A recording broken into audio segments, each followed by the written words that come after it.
जी नमस्कार। तो आप जानते हैं कि खेसारी लाल यादव सबसे ज़्यादा गाना रिलीज करते हैं और सबसे ज़्यादा फिल्म को रिलीज करते हैं। आपको बता दें कि खेसारी लाल यादव और पवन सिंह के बीच विवाद चलता रहता है। इसी पे सावन के गीत के लेकर दोस्तों यहाँ पे जो है सबसे ज़्यादा गाना जो रिलीज़ किए वो खेसारी लाल यादव रिलीज किए। इसके बाद पवन सिंह की तरफ से एक भी 2022 में सावन के महीना में सावन का सॉन्ग एक भी गाना रिलीज़ नहीं किया गया है। और आपको बता दें कि 10 महीने पहले पवन सिंह का एक गाना रिलीज होता है नमः शिवाय, जो माँ अम्बे फिल्म से रिलीज होता है 10 महीने पहले। स्क्रीन पर भी आप देख पा रहे ये गाना दोस्तों यहाँ पे जो फिर से अपलोड कर दिया जाता है पवन सिंह के ऑफिशियली यूट्यूब चैनल पे। ऑफिशियली पवन सिंह के यूट्यूब चैनल पे 3 दिन पहले होता है। तो दोस्तों यहाँ पे जो गाना जितने भी गाना खेसारी लाल यादव के था, जितने भी सावन का सॉन्ग था, वो दोस्तों यहाँ पे जो है ट्रेंडिंग सेक्शन में पीछे चला गया और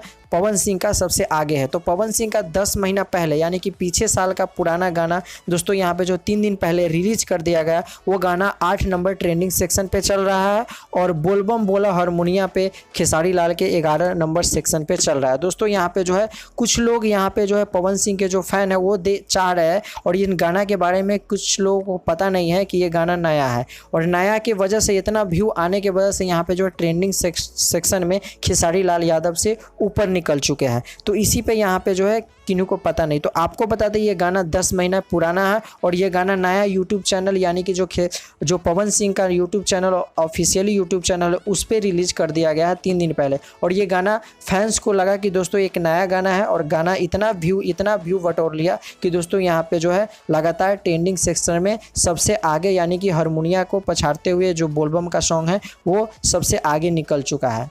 तो आपको बता दें कि आपको तय करना है कि सबसे अच्छा गाना किसका है। जो अच्छा गाना निकालते हैं वो ट्रेंडिंग सेक्शन में रहते हैं। तो खेसारी लाल जो ट्रेंडिंग सेक्शन में अक्सर रहने वाले जो ट्रेंडिंग स्टार कहा जाता है, आज पावर स्टार के पीछे हो चुके हैं। तो ऐसा कोई बात नहीं है कि आगे पीछे, तो सॉन्ग आगे पीछे जाता रहता है, और ऐसा भी हो सकता है कि ये बोलबम बोला हारमोनिया पे जो है आगे चला जाए। तो सबसे पहले ट्रेंडिंग सेक्शन में जो है 10-11 दिन से यहाँ से बोलबम हारमोनिया जो खेसारी लाल का सॉन्ग है ये है, पर अभी जो दोस्तों यहाँ पे जो है लगातार ज़्यादा व्यू आने के कारण दोस्तों यहाँ पवन सिंह का जो नमः शिवाय गाना है, ये गाना यहाँ पे ट्रेंडिंग सेक्शन में आगे चला जाए, और ट्रेंडिंग सेक्शन में 8 नंबर 11 नंबर पे ही चल रहा है। दोस्तों आशा करते हैं ये वीडियो आपको पसंद आया हो और हमारा जो इन्फॉर्मेशन वो सही लगा हो। तो सबसे पहले अगर आप भोजपुरी के दर्शक हो और आप हमसे जुड़ना चाह रहे हो तो आप फ्री में हमारा यूट्यूब चैनल को सब्सक्राइब कर सकते हैं। सब्सक्राइब कीजिए और all to all notification Bhojpuri में फ्री पाइए। तो मिलते हैं अगले वीडियो में। जय बिहारी।